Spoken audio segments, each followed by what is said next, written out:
Madame la ministre, Monsieur le maire de Marseille, Mesdames et Messieurs les parlementaires, Mesdames et Messieurs les élus, Monsieur le préfet de région, Mesdames, Messieurs les préfets, Messieurs les officiers généraux, Mesdames et Messieurs les directeurs, Mesdames et Messieurs, la force de la République, de l'État, de la loi, la force de l'ordre, mais aussi la détermination du Président de la République et la mobilisation du gouvernement sous la conduite du Premier ministre, voilà ce que je suis venu affirmer aujourd'hui à Marseille.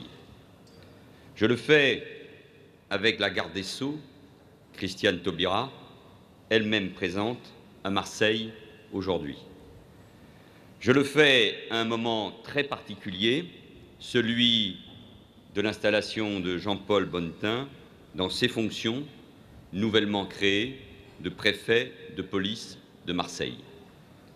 Marseille, grande métropole, cité carrefour entre l'Europe et la Méditerranée, à l'identité forte, à la culture plurielle, aux atouts incontestables, mais Marseille, blessée aussi dans sa chair et abîmée dans son image. Dès ma prise de fonction, il y a 4 mois, je suis venu ici afin de prendre la pleine mesure des difficultés rencontrées. Je vous avais alors assuré de ma volonté d'entamer un travail de fond et de revenir avec des propositions pour renforcer la lutte contre la délinquance et la criminalité. J'ai trop de respect pour les Marseillais, pour leur promettre des solutions miracles et des mirages. Il faudra du temps, mais je leur promets un engagement et une mobilisation sans faille. Ce que nous devons tous bâtir ici, ensemble, Monsieur le maire, c'est une nouvelle stratégie de lutte contre l'insécurité. Une stratégie qui donne à cette belle ville de Marseille, si chère à ses habitants, mais aussi à l'ensemble de nos compatriotes, un nouvel élan, une nouvelle vision, une nouvelle ambition. Je n'oublie pas que depuis Marseille a soufflé le vent de la République. Marseille, c'est la Marseillaise, ce chant que nous avons tous dans notre cœur et qui dit ce que nous sommes. Ce chant trouvé à Strasbourg et qui, pour reprendre la belle formule de Jules Michelet, alla frapper au fond du Midi avant de revenir fier et libérateur à Paris. Ce chant dit la force de notre République et l'unité de notre nation. Il dit par conséquent que jamais, dans aucun lieu, la loi de la République ne doit le céder à la loi du plus fort, à la loi de la violence, à la loi des caïds et des trafiquants. Cette loi n'a pas sa place ici, car ici comme ailleurs, c'est la République. Ici, il n'y a qu'un seul mot d'ordre, l'ordre républicain. La situation de Marseille appelait une mobilisation générale.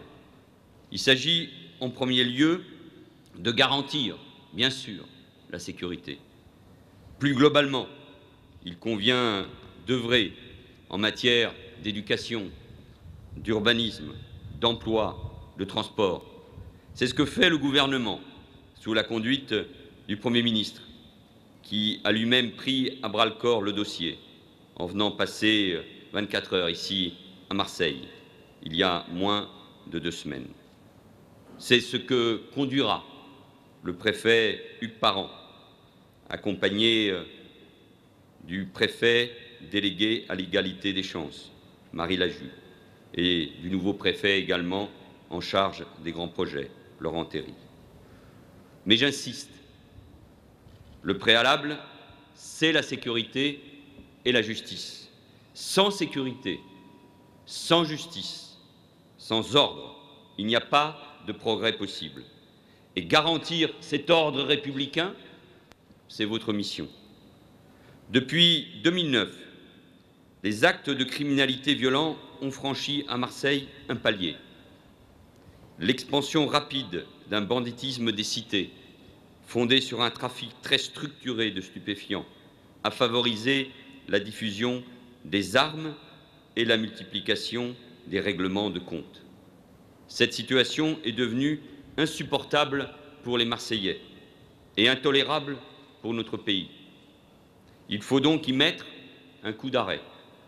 Il faut combattre ceux dont la seule ambition est de prendre le contrôle d'un certain nombre de territoires, ceux que l'appât du gain pousse vers des rivalités féroces, nourries de violences extrêmes et de méthodes expéditives, ceux qui détruisent la vie des quartiers, qui pourrissent l'ordre social et font vivre la population, souvent les classes populaires, dans la peur et la crainte de représailles. Et même si nous ne partons de rien, que beaucoup d'actions ont été engagées, Marseille et son agglomération ont besoin d'une nouvelle stratégie en matière de sécurité et d'une nouvelle organisation pour la porter. J'ai donc proposé au Premier ministre la nomination d'un préfet de police de plein exercice, ayant autorité sur l'ensemble des services de police et de gendarmerie, qui doivent travailler ensemble, dans le respect des prérogatives de l'autorité judiciaire et des compétences aussi des élus. Il pourra piloter une action forte, coordonnée, s'inscrivant pleinement dans les réalités du territoire. Il me revient aujourd'hui, donc, d'installer Jean-Paul Bonnetin dans ses nouvelles fonctions de préfet de police de Marseille. C'est un homme de terrain, pragmatique, fin connaisseur des questions de sécurité. Il a toutes les compétences et qualités pour relever cette mission difficile qui le passionne déjà. Cette ville, ce département des Bouches-du-Rhône, vous les connaissez bien, Jean-Paul Bonnetin, vous qui avez été, de 2004 à 2008, secrétaire général pour les affaires régionales auprès du préfet de la région Provence-Alpes-Côte d'Azur. Votre parcours vous a conféré une expérience riche et variée, notamment en matière de lutte contre les trafics de drogue et de coordination des services de sécurité. Vous êtes un homme de caractère et d'autorité, mais aussi d'écoute et de dialogue. Je sais que vous avez toutes les qualités pour assurer cette mission de commandement qui vous est confiée. Vous avez ma confiance. Vous êtes placé sous mon autorité. Vous pouvez compter, vous appuyer sur de nouvelles équipes. Et aux policiers et gendarmes, je veux dire toute ma confiance. Il y aura des changements d'hommes, il y aura des changements d'organisation. Et j'attends de vous, évidemment, une implication de tous les instants par rapport aux missions que nous avons déterminées. Je connais les habitudes, parfois, qui ont empêché le travail de bien se faire en coordination. Mais je connais aussi les réussites qui ont déjà été les vôtres. Soyez conscients que le pays vous regarde et qu'il attend beaucoup de vous et de votre action. J'ai conscience du travail que vous menez au quotidien pour veiller à la sécurité des Marseillais. Je connais les difficultés et les dangers, et je sais qu'encore cette nuit, une des vôtres a été blessée. Je connais donc votre valeur et votre engagement, et je veux vous donner une organisation et des moyens qui renforcent votre action, parce que je sais que policiers et gendarmes sont engagés au service de l'État pour cet ordre républicain qui doit régner partout. Une action nécessaire dont je veux ici vous préciser le cadre.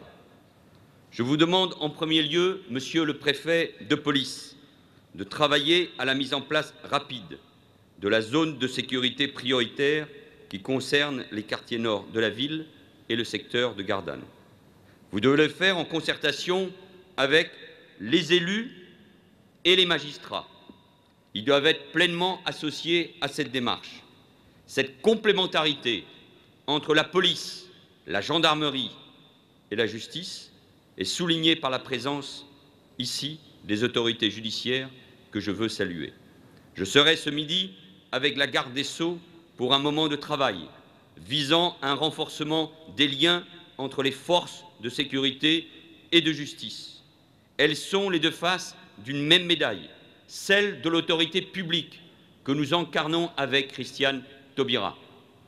Et j'ai encore demandé, mercredi, aux directeurs départementaux de la sécurité publique et aux commandants de groupements de travailler avec la justice. Il est fini le temps de la mise en cause de la justice. La mise en cause de la justice par des voix affaiblit l'autorité de l'État. Et nous avons besoin plus que jamais que l'autorité de l'État, à travers le travail des forces de l'ordre et de la justice, s'affirme partout. Attaquer la justice, c'est affaiblir la République. Attaquer la police et la gendarmerie, c'est affaiblir la République. Et plus que jamais, policiers, gendarmes et magistrats doivent travailler ensemble. Et la présence de Christiane Taubira et la mienne, ici à Marseille, comme partout ailleurs, est là pour le dire avec force. Les forces de l'ordre et les magistrats doivent travailler ensemble parce qu'ils ont un même but, une même mission, dans le respect des lois, c'est faire en sorte précisément que l'ordre républicain soit appliqué. Les zones de sécurité prioritaires ont pour principe la coordination renforcée des services et l'action par objectif. Elles sont des dispositifs au service de l'efficacité des forces de l'ordre agissant sur un territoire donné. Là encore, je me garderai bien d'annoncer des solutions miracles à grand renfort médiatique. Les zones de sécurité prioritaires sont une méthode, une organisation focalisée sur la recherche concrète de résultats.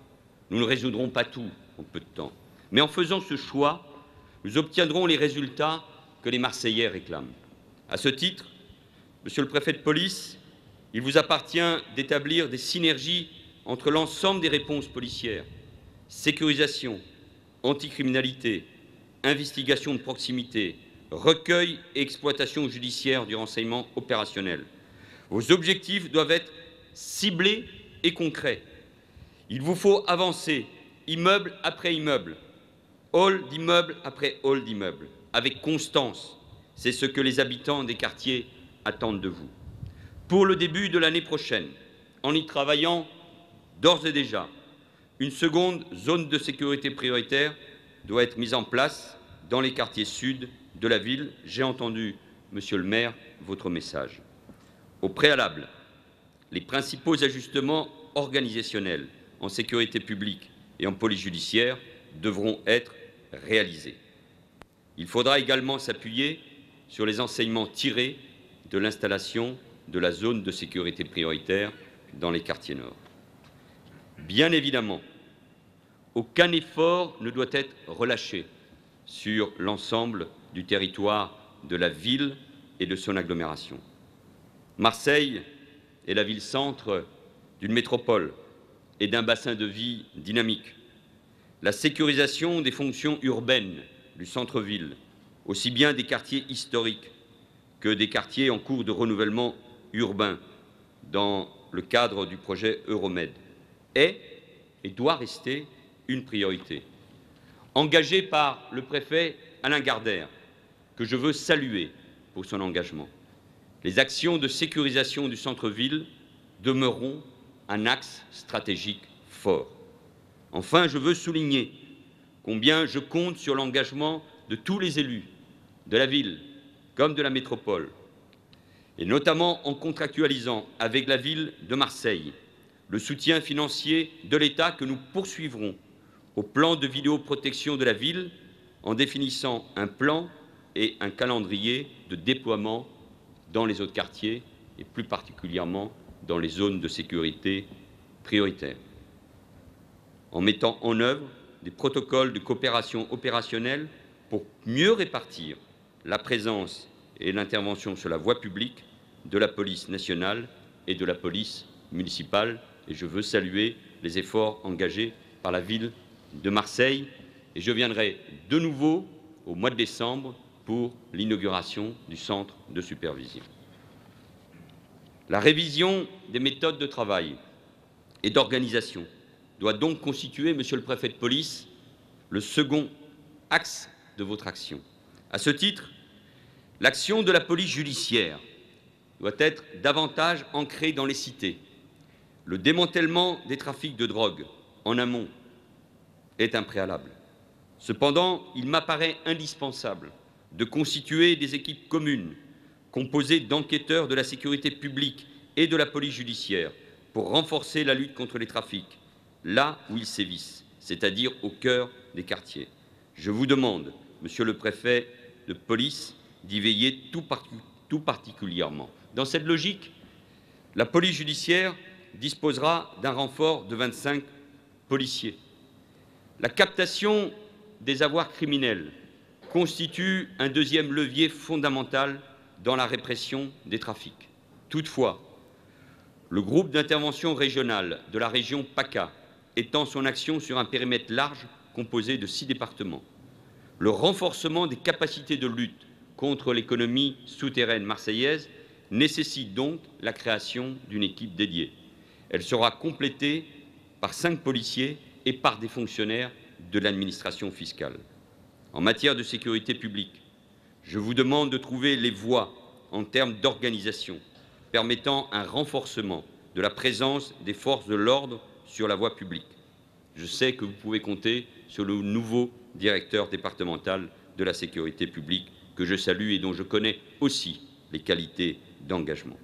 D'abord, dans les zones de sécurité prioritaires, bien entendu, mais sans nuire, je viens de le souligner, à la sécurisation du centre-ville. Ces deux objectifs, comme l'ont souligné tous les élus de la ville, doivent aller de pair. Ce renforcement de la présence des forces de l'ordre nécessite de revenir sur les suppressions de postes voulues dans le cadre de la RGPP. 120 policiers supplémentaires viendront ainsi renforcer les effectifs de la direction départementale de la sécurité publique et 40 gendarmes supplémentaires seront affectés à la lutte contre la délinquance dans la périphérie marseillaise. Nous reviendrons donc en termes d'effectifs au niveau de 2006. J'y vois là un levier essentiel pour votre action. Mais au-delà du nombre de policiers supplémentaires, ce sont leurs missions, la qualité de leur travail, la nécessité d'une meilleure coopération entre les services qui déterminera, j'en suis convaincu, les résultats. Enfin, le renseignement opérationnel, il constitue la matière première de la lutte contre l'économie souterraine. Je l'ai encore indiqué mercredi. Je souhaite donc que les activités du SDIG soient prioritairement orientées vers les cités sensibles, vers les trafics, vers l'enrichissement illicite, vers aussi des signes extérieurs de richesse dans d'autres secteurs de la ville. Cette évolution dans les missions sera soutenue par l'arrivée de 15 policiers supplémentaires. Mesdames et Messieurs, le chef de l'État a fait de la sécurité des Français une priorité. Il nous appartient, il m'appartient de la traduire en actes. Cette priorité s'applique partout, et évidemment à Marseille. La mission qui vous est confiée, Monsieur le Préfet, Mesdames et Messieurs, est difficile et exigeante, mais elle fait aussi la noblesse de votre engagement au service de la collectivité. Marseille, les Marseillais ont besoin de vous. Une part de l'avenir de cette ville, de cette belle ville, est entre vos mains. Je suis venu vous parler de la force de notre État. Dans un moment de crise économique, de crise morale, de crainte de l'avenir, l'État, dans ce pays qui s'est construit autour de lui, est plus que jamais nécessaire. Je veux aussi vous faire part de ma confiance. Et je m'adresse évidemment aux élus aussi. Je crois en Marseille. Je sais que cette ville, grâce à la mobilisation du gouvernement autour du Premier ministre, grâce aussi à l'action de ses élus, peut, doit, va retrouver la tranquillité qui doit être la sienne. Elle est essentielle pour le développement harmonieux de la métropole. Marseille a tant d'atouts, tant de ressources, tant de culture, tant de beauté. Et au fil des époques, les poètes, les écrivains, oui, on peut même les citer dans un hôtel de police, ont dit leur amour pour cette cité. Et Albert Londres a décrit cette porte du Sud qu'est Marseille comme un oriflamme claquant au vent sur l'infini de l'horizon.